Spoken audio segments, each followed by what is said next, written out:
ምዕራፍ 36 ያገሩን ሰዎች የኢዮስያስን ልጅ ኢዮአክስን ወስደው በአባቱ ፋንታ በኢየሩሳሌም አነገሱት።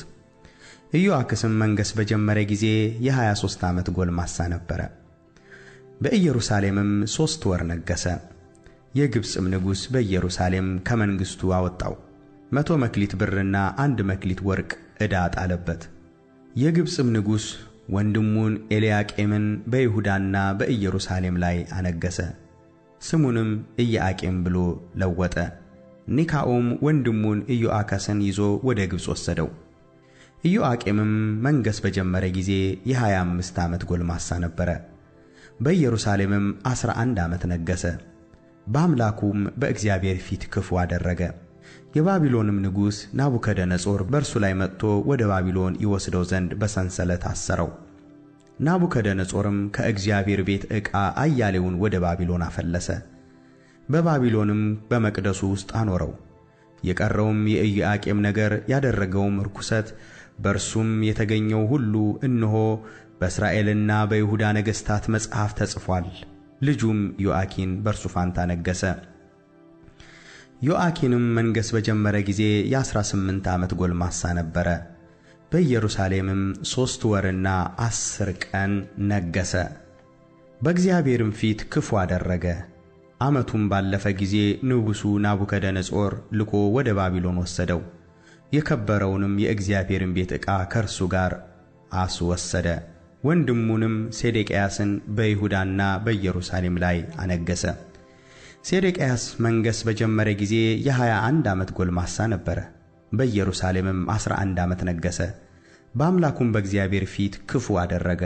በእግዚአብሔርም አፍ በተናገረው በነቢዩ በኤርምያስ ፊት ራሱን አላዋረደም። ደግሞም በእግዚአብሔር አምሎት በነበረው በንጉሡ በናቡከደነፆር ላይ ዐመፀ። ወደ እስራኤልም አምላክ ወደ እግዚአብሔር እንዳይመለስ አንገቱን አደነደነ፣ ልቡንም አጠነከረ።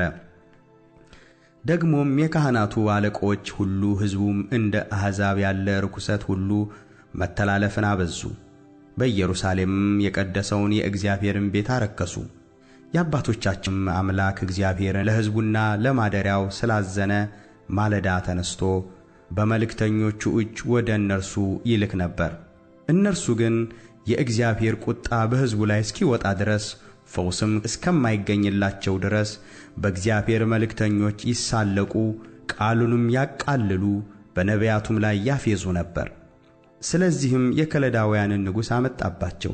እርሱም ጎልማሶቻቸውን በቤተ መቅደስ ውስጥ በሰይፍ ገደላቸው።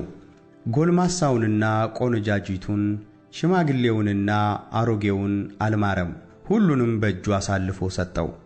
የእግዚአብሔርንም ቤት ዕቃ ሁሉ፣ ታላቁንና ታናሹን፣ የእግዚአብሔርንም ቤት መዝገብ፣ የንጉሡንም አለቆቹን መዝገብ፣ እነዚህን ሁሉ ወደ ባቢሎን ወሰደ። የእግዚአብሔርንም ቤት አቃጠሉ፣ የኢየሩሳሌምም ቅጥር አፈረሱ፣ አዳራሾቿንም በእሳት አቃጠሉ፣ መልካሙን ዕቃዎች ሁሉ አጠፉ። ከሰይፍም ያመለጡትን ወደ ባቢሎን ማረካቸው። የፋርስ ንጉሥም እስኪነግሥ ድረስ ለንጉሥና ለልጆቹ ባሪያዎች ሆኑ። በኤርምያስም አፍ የተነገረው የእግዚአብሔር ቃል እንዲፈጸም ምድሪቱ ሰንበትን በማድረጓ እስክታርፍ ድረስ በተፈታችበት ዘመን ሁሉ 70 ዓመት እስኪፈጸም ድረስ ሰንበትን አገኘች።